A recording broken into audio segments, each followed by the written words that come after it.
Hey guys, hey, we're doing something a little bit different today.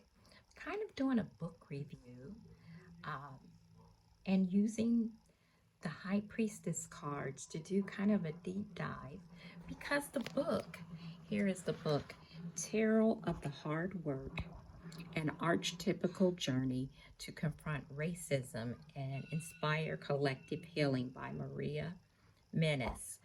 Um, this book is so good. I have enjoyed the read.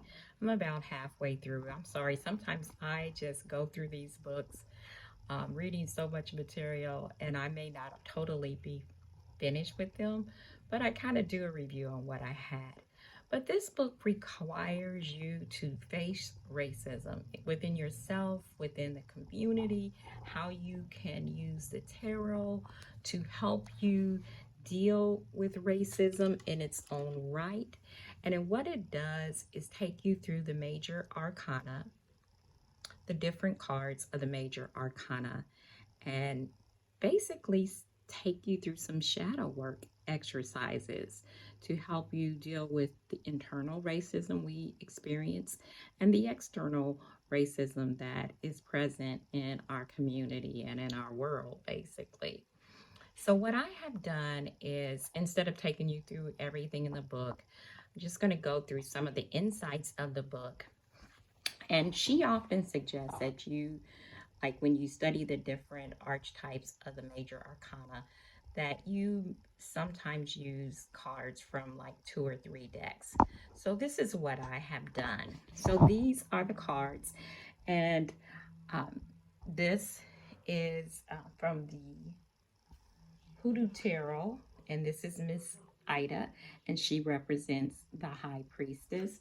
And so I'm not doing anybody any injustice. I'm just going to give you a little bit about this. Um, this is Miss Ida Carter standing in the attic surrounded by candles. It's dark, but she's not afraid because she's an old soul who understands that she is never really alone. Ida, seven sisters, Carter, born in 1900 and unsure when she died, was a root worker from Hogansville, Alabama. There isn't much information on Mrs. Ida, but she told an interviewer that she was called to root working at the age of 7.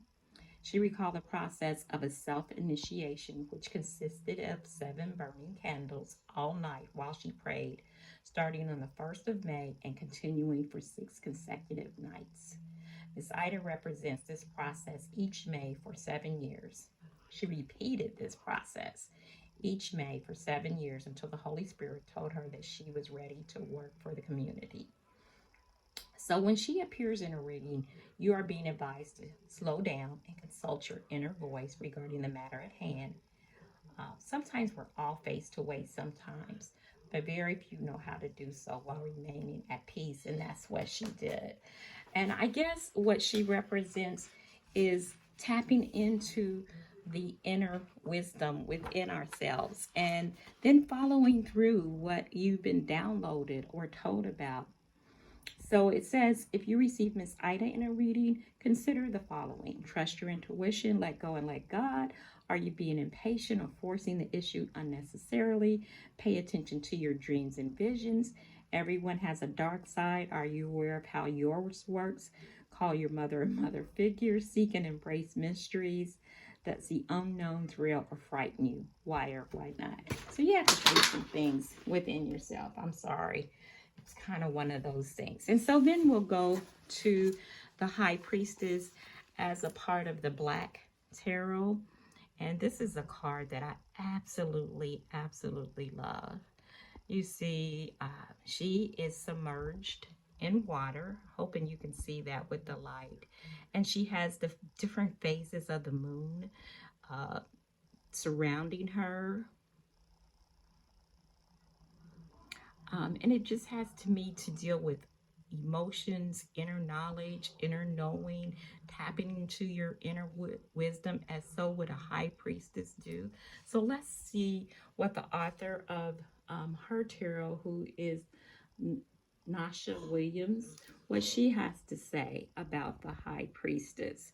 So I'm going to put it there.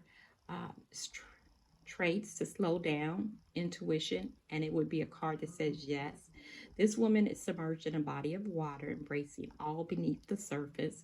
She is the bridge and connector between the seen and unseen, conscious and subconscious, the light and the shadow. The pomegranate is the original forbidden fruit around her symbolizes a secret she holds, rebirth and fertility. The two halves of the pomegranate remind us to balance all parts of ourselves, heart, mind, body, and spirit.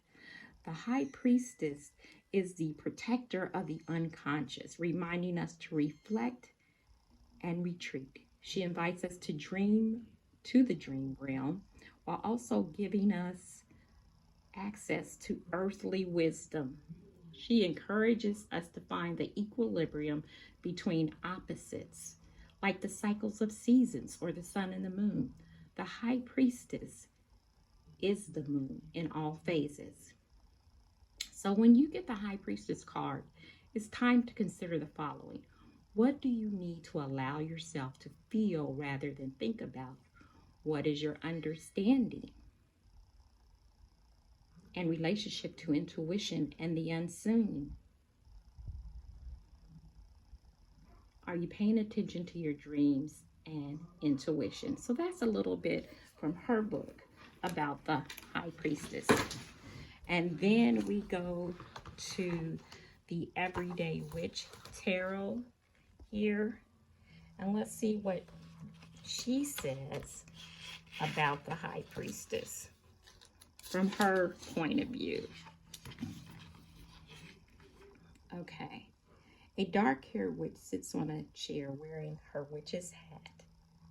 To either side are tall pillar candles on stands, one white, one black.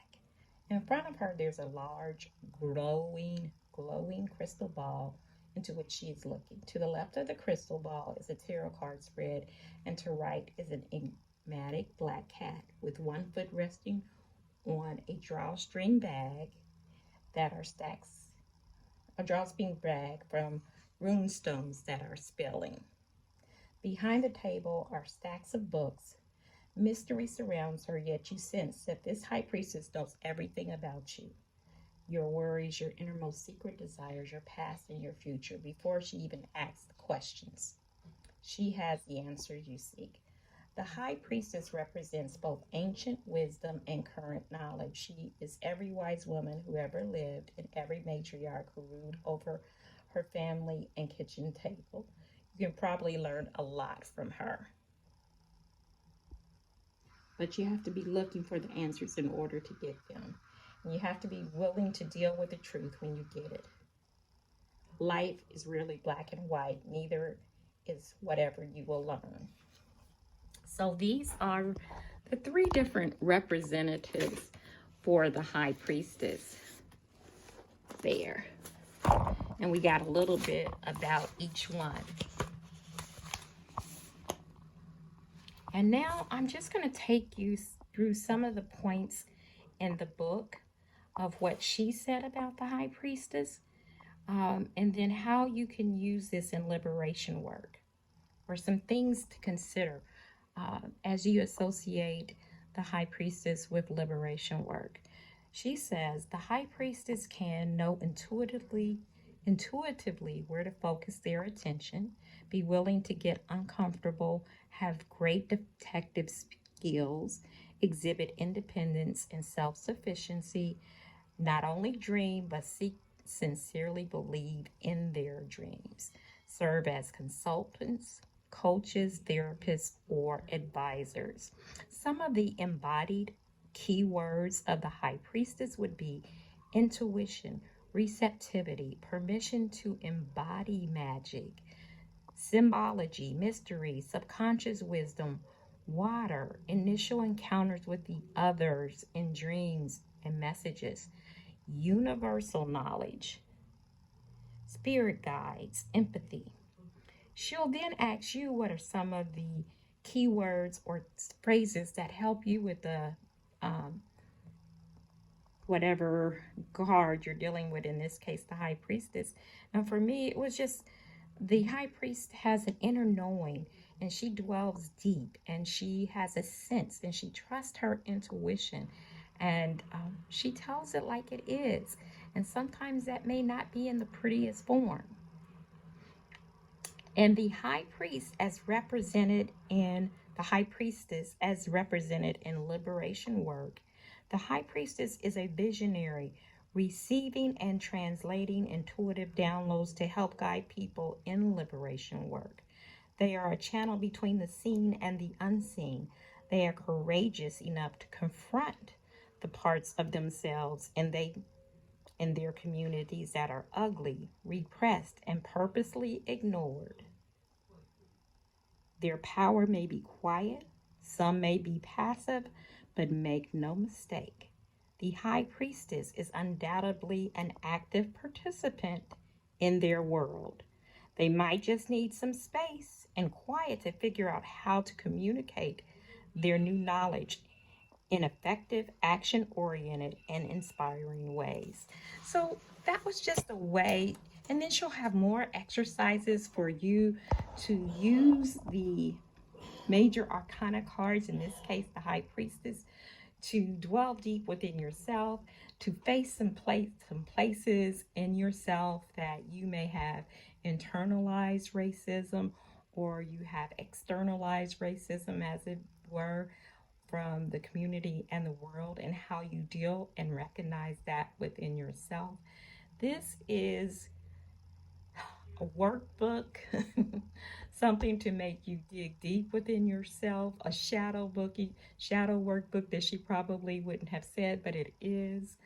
Uh, it makes you face racism in yourself and deal with that. And then it also helps you to face the racism that you've encountered through other people and how you can deal with that in constructive ways. This book is so awesome, and it was great to go through the major arcana cards and see how they can help in the liberation process. So that's it for today. Be blessed. Get Set your soul free. Treat everybody with dignity and respect. Bye bye.